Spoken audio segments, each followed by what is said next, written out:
moi qui viens de Belgique, j'ai appris que depuis le mois de février, il y avait eu un coup d'accélérateur important par rapport à cette éducation au développement durable dans votre pays. Est-ce que vous pouvez nous expliquer la méthode française ?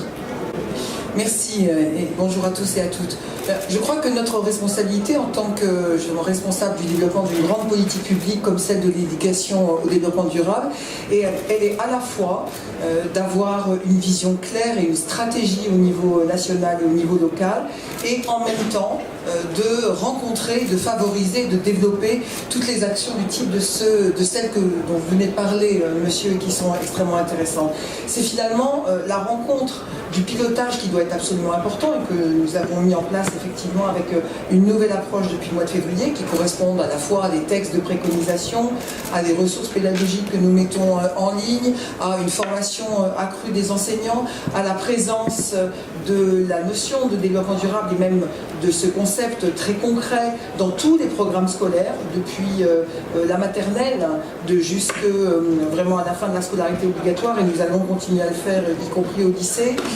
C'est aussi en particulier en prenant l'occasion de la réforme du collège que nous sommes en train d'implanter le fait d'affirmer que oui, les compétences transversales, les notions transversales sont à la fois des objets de savoir, c'est-à-dire doivent être implantés dans les programmes, ce qui est fait, mais aussi l'occasion de développer des pédagogies de projet, dont nous avons eu un exemple il y a quelques instants, et c'est cette rencontre-là qui doit, je crois, vraiment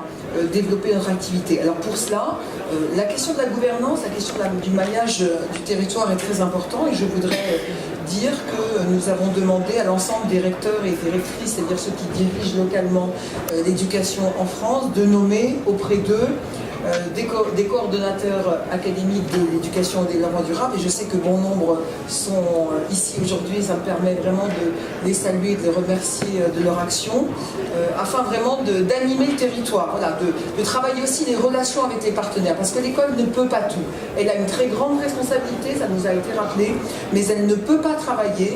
si elle ne travaille pas avec ses partenaires, avec tous ceux, les associations, les autres ministères,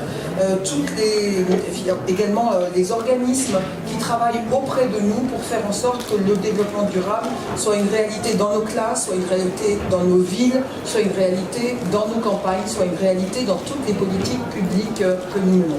Voilà, donc c'est finalement cette très grande coordination et cohérence qui doit avoir lieu à la fois, et je ferai un peu